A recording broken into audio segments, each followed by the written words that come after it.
Yes, omulabi waffe owa MRU TV nate tukomyewo ne program yaffe nganzi MRU World Scope mutukuletera ebintu amawulire ag'enjawulo naddala wano okuva eddala mu Gwanga Uganda saako n'ensi yonna mu mawanga ag'enjawulo. Tubadde tuludde okulabikako ne tukomyewo 2 ye program yetandise nayo olunaku olwaliro bintu bingi nnyo ebize happening mu ggwanga era nga njagala okuba nga nkutegeeza nti gwe omulungi alaba oba asubscribe ku Facebook page yaffe, YouTube saako ne Twitter. Tugenda kuba tukuleetera ekyenjawulo. Jabujja maaso awo tujja kuba tusaba okulula tujja kuba tukirangira naye nga njala okuba nga nkutegeeza nti ojja kuba program eno tukyagimisinga nti engeri abantu abaana gye babeera busy tugenda tuleetamu ate enkyukakyuka nga osobola ofuna amaloboozi gaffe ng'ojasi ng'olaba ekifaananyi ekijja kubeera ku muleereetu guli ogwa Royal FM. N'olw'ensonga eyo mbaaniriza nnyo kubanga mwebali Happy New Year kyekisooka. Amanya nze Uncle Peter omususuzi wa program eno era njagala okuba mbategeeza nti ne munnange Joseph Luchamus ono ye sekamu asetendekero wa Mutesa Wano University. Njagala okuba nga mbategeeza nti tulina blog twaguddeho blog mrutv.blogspot.com tuteekayo amawulire ag'enjawulo tukusaba gwe omulabi waffe osobola okugenda n'otukyalirako n'olaba ku biki abayizi baffe amwe ge baba bakusakidde. Twebaze abo bonna abakoze ebibuuzo bya P7 okuba nti abakoze obulungi bakoze bulungi n'abakoze obubi tubasabira Mukama Katonda abayambi. Tomanya bintu bingi nnyo happenings mu ggwanga Uganda. Joseph, Afrika kwetu tugala mwogera katono nnyo kuba omanye ebyo si byawa neno. Afrika kwetu kyakuyiga kiki kyewalabye mu Afrika kwetu? Afrika kwetu yalimu ebintu bingi awo. Ekisooka Afrika kwetu kibeera kya Luswahili kubeera nga gamba nti Afrika yaffe. Simanyi lwaki bagituuma Afrika yaffe nga okutambula kwali mu Uganda tekwasala nsalo. Yani badde Uganda kwetu. Uganda kwetu. Afrika okwaffe oba Uganda yetu au Uganda yaffe. Mwalimu ebibuuzo oba ddala olugendo lwonna baalutambula oba nedda. Obviously te baalutambula mwalimu ekiwaanyi. Abaalutambula baalondebwa batya kuba nasanga bangi. Omanyi bw'abeera ng'olekeddwa wabweru ng'omanya ekyakamwenalemu tebakulabawo oba bulijjo badde weyita nti oli muwagizi nnyo oli mukunzi nnyo. Ensimbi ezakozesebwa antolaba omukulu nga naye ng'atuddeko nga abakadde nga baayo okuba ne nabo bennyini abaatambula buli omu kyemmanyi alina kyeyakwata tebaatambulira bwereere. Mwalimu ebintu wandisuubidde nti omukulembeze yandigenze alaga nti we twalwanira essomero lyali lifaanana bwe riti kati lifaanana bwe riti naye walabanga abantu obayonka n'amakubo wagalaba amakubo. Nsuubira nti simanyi oba alina kyeyayiga kubanga tesiro yasooka okutambula yasooka mu 1999 n'atambulayo atwayigamu naye kyetwafunamu byali byafaayo kubanga ebyafaayo byanyumizibwa. Nalaba kano Fred Bogere oba kano oba Brigedio yava magye eyagaana okukwata ku Kisanja ng'anyumya olutalo nga bwe lwali. Dr. Besigye ng'abajjanjaba fenga bannamawulire n'abaagala okumanya tulina kye twafunamu ku byafaayo. Tuvuddeyo eyo nkuddusizza akakiiko k'ebyokulonda kagamba tekalina ssente zikuba bululu kyokka ng'ate simanyi oba kituufu gwanambulira nawulidde mbu pulezidenti agenda kwasasula biliyoni emu agasasula obukadde biliyoni emu ba MP bagasasula miliyoni 5 buli kisa agenda okwesimbawo. Ezo proposals biteeso sikiwa nti no mateeka bakiyisiza. Parliament ewedde baalinyisa ndoza president bamuteeka ku miliyoni 2 MP na bamuteeka ku miliyoni 3 oba 5 buli MP yali ku mitwalo 3 nga naye Peter wepika ezo n'osooka ozitala n'omala n'onoonyeza posta. Naye ebimu babikola bw'ogamba nti president abeere kawumbi ebimu babikola babeera baagala kulemesa bantu kujja so nga mu demokrasiya wandibadde olujja oluleka nga luggule naye n'abeera nga kazanyiikirizi najja n'abeera muli ate okulonda president oba abakulembeze ngaabo tekibeera nti no nti ababiri abavuganya abasinga okuvuganya nti oba Besigye ne Museveni kyova nno mawanga agamu n'obululu buno obwonoonese ogenda n'osanga akalulu linajja n'avuma nawandikako ekigambo ekyekivumo najja n'agamba mwenna bombi bonna abaliko bantama ezo baziyita protest vote nti omanya nti waliyo n'abantu abalowooza bwe bati naye nsuubira nti aba electoral commission okugamba nze ndaba balinnyisa ssente ogenda because obuwumbi 5 bwaki obuwumbi 5 bwaki nawulidde n'abamagye baagala obuwumbi 16 ate amagye omulimu gwagwo kuuma nsalo simanyi oba bagamba nti nno mu kiseera ekyo nga tulonda aliwo abagenda okulumba. Okay, Yosefu nkuddusiza twalaba Bank of Uganda bayo negamba nti omuntu yenna awandika ku ssente andi wala babiraba London nagamba ezo ssente bakwatako baba bagenda kusiba letteeka bwe liri ssente mbadde manyi munewe mba muna akapapula kange ako omutwalo nengamba kati zino zange wengante kana ako mutwalo kanka wandikeko kyenjagala bangamba mbankoze musango nga bolaba era walona ebintu ebimu nga bolaba ID ni ID wana ya university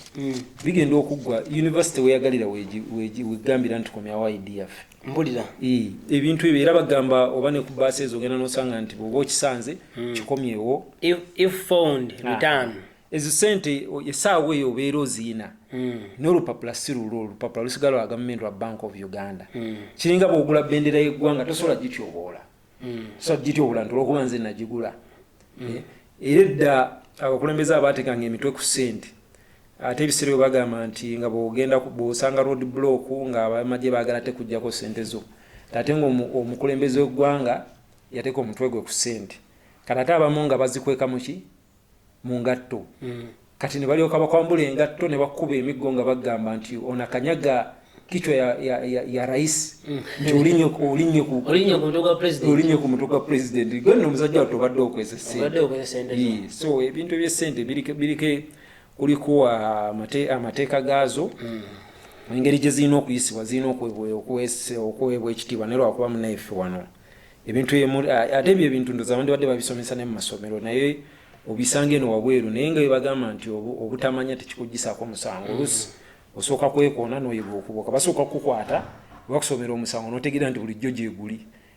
tosobola kuwoza nti no bulijjo sikimanya bayinza kusaasira busaasizi.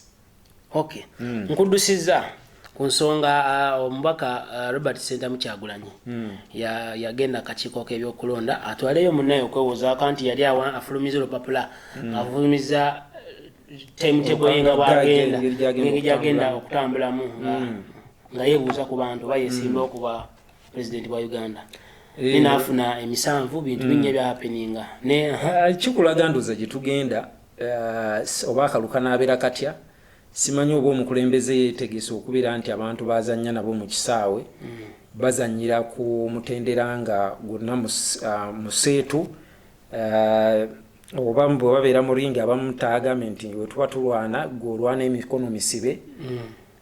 naye nze nsuubira nti n'abapulaningira gavumenti waliwo ebintu emu nga bayitiriza obutiitiizi kubanga nze bwe mbeera nga Kyagulanyi Ssentamu agambye nti agenda kwebuuza nze mu kifo ky'okuddaawo okutiirira mbu mugaani kyenkola nze nkunga abantu abange nga bamuli n'abayaayi kati wenyini wazze okwebuuza nti neesimba oba nedda nembayiwayo nga 100 ne bagamba nti nedda tojja tetwagala nenoddaawo n'okayana n'abantu ate ebiki kubanga ensonga ze bawa za buswavu etoyinza kugamba muntu nti bw'ogamba nti ajja kubeera mu enclosed space nsobola okugenda mu kisaawo nga Namboole Masaka Recreation Ground era nakyo kiriko ekisenge n'olwekyo mbeera mu enclosed space omujjako ng'onaagamba nti onaabeeranga wantu nga wabikki era bw'onaagamba nti wabikki era mu Namboole nsobola okuteeka mu mega tent nga zino ze tubeera nazo ku graduation newabeera nga wabikki waggulu naye ng'era ndi mu kisaawo so ebintu byakwekwasa bwekwasa oluusi ogenda n'ogamba waayi poliisi yaffe aye nenange oyogolaba obbi wange gye nasomera ekabojja naye gye yasomera n'oluusi ngenda mulabanga ayogera nga musajja emirimu gino gye tukola gibeera mizibu kandi bawalayira okukuuma eggwanga na buli kimu naye ekikulu omulimu gwaffe ogwa PR abantu abasinga betukolera tebaguwa kitiibwa abantu abasinga balowooza nti public relations nti kuyita buyisi nti yogera bwoti public relations decision okusalawo kumubeera mukola mwina kumpita nembaawo nembagamba nti kakati ekyo kyemugenda okusalawo abantu bagenda kipasivinga ki bwekiti kirimu ebituli bwebiti ne bwebiti kino kyo kye tusazeewo tolina ngeri gy'oyinza kiwolereza nesikuyita buyisi nti kakati kwata genda oyogere. Okay. Nkujjeeyo nkututte omanye nonkuyisa mwangu twaga tugende ku kinyusi wiiki eno gye tukuba amabega tulabye NRM secretariat yavaayo negamba bagenda kuba n'olukuŋŋaana naye ne bagamba buli MP wa paalamenti yagamba nti tebagikwatako tatawaana era ndoozi olutalo olulabye lubadde lw'amaanyi nnyo okusikagana muguwa abaka biwanvu nnyo.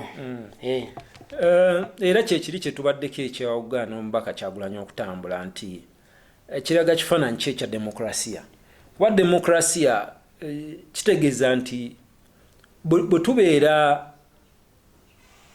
nti n'abantu abazaalibwa nga balongo balina ebintu byebawukana nga tebakkaanya nabyo. Kitegeera nti ne bwe mbeera mu kibiina nga mwenna mwakkaanya nti muli BNR mwenna muli ba DP waliwo ebintu ebimu nga temugenda kukkaanya.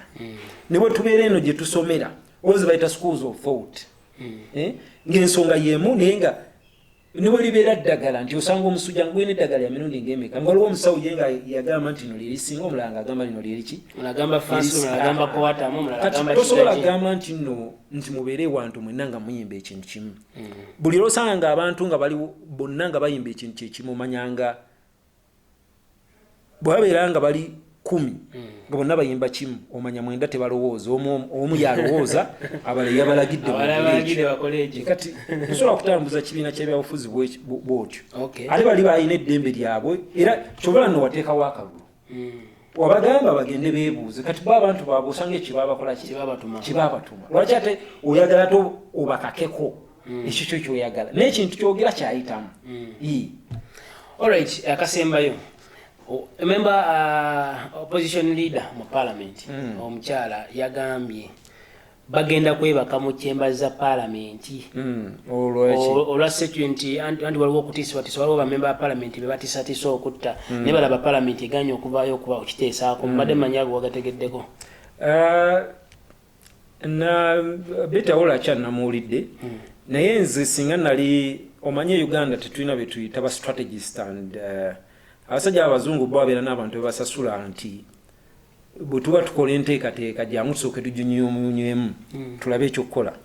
Naye omuganda agamba nti anaazina takumba. Nze bannabyabufuzi bano bansobera abalangirira ebintu ebyokukola gwe kikole bukozi bannamawulire batandikirawo nga ge mawulire babeere nga Sera Nyanzi kakati roopu yasuze muki nesikulangirira kukanga gwe sulayo Fawemala UTV tujje nti betawula kyandi wanne inakusi nasula mpala nti lwaki nti munna inakusi nbatisa biki nebe byokuddawo press conference iti olangirire nze sibiraba ebyo nti onako tujja kutambula gwekera ngo otambudde sekiyita ogikwate ku back foot nga teetegese nakwetegeka ne baagala kuddawo amirundi ekisinga ebyofuzi bya wano byakunoonya amawulire si kubeera nti balina ekintu kyebagusa. Alright, omulabe waffe wa MRA TV awo tubadde tukuteko mu kanumero nno tuba twogera ku biri ebyo no mu Uganda n'abagambye nti program twakyusizaamu katono tukuwa eddakiika nga 5 omukaaga ko 10 twogera ku mawulire agabadde gafaano e Uganda so weekumire ku mukutu kasooka tumulemu katono nnyo tugera kuba tukomawo tovaako.